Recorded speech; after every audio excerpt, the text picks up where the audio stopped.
As silage season begins, I'm here on a farm in Athboy, County Meath with contractor Stephen Mohan. Stephen, what are conditions like on the ground today?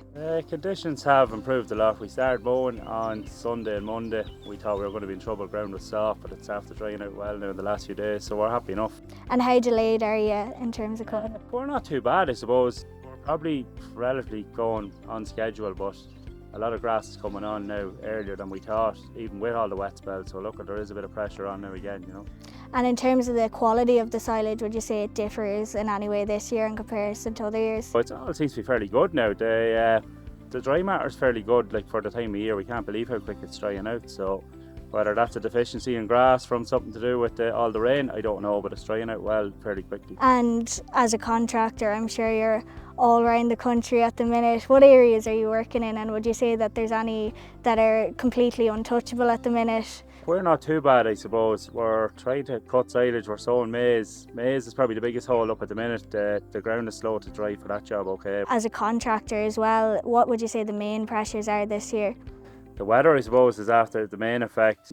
Then when it does dry up, you haven't enough tractors or men to do what has to be done. What should have been done a few weeks ago is having to be done along with silage now. Like, we're down 3 or 4 guys sowing maize that should be here at silage, so that's all extra cost because of the weather, knock-on effect. But And do you think that it's an issue that there's a lack of interest in the area as well? I'd say there is probably. Look at it, no one's as interested anymore. There's guys getting out of it, then it's getting harder and harder to get staff, people that want to do it. Do you think that there could be like some extra support there to try and incentivise more people into it? There has to be something done. The dairymen won't be able to do the work themselves. They need the contractors, like, so I don't know. The dairyman is probably not getting enough for his produce for us to keep going up and up at rates either. So look at it, it's kind of catch-22 for everyone at the minute, you know. How are the ongoing increases in prices affecting you? Obviously we've seen quite a bit of a hike in fuel prices. Fuel prices, yeah, they're not helping the job at all now. And then the fact you'd probably be using more fuel just because of the wet.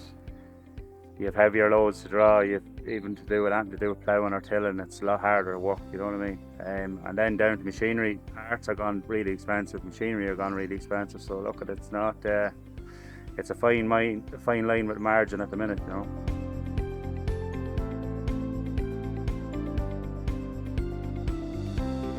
So now I'm joined by part-time farmer and contractor Des Crinnion.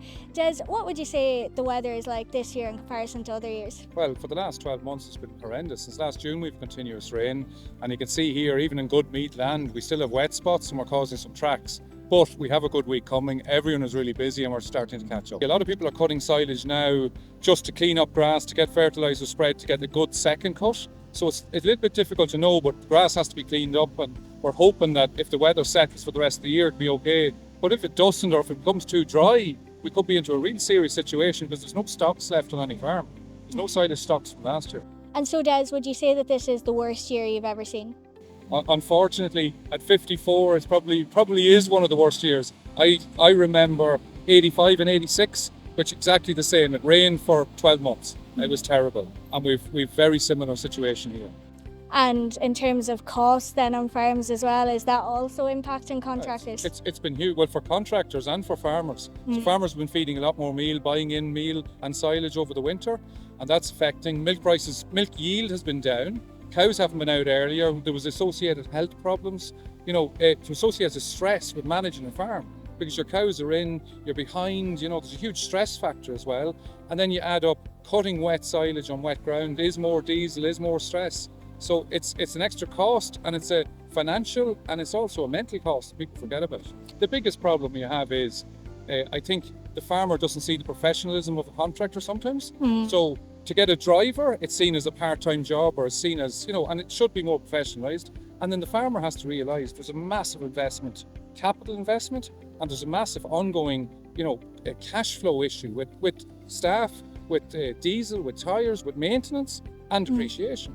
So I think if you looked at the New Zealand model where, there's fixed rates, you get paid going out the gate, people work as a profession, as a contractor. Yeah. And here it tends to be, the industry needs to move on now. I think it's ready and it's time for it to move on. Do you think that will turn young people away if that continues? If it doesn't change and doesn't become a proper industry where you have, maybe more set hours, better pay, and a better cash flow. Cash flow is a huge problem for contractors.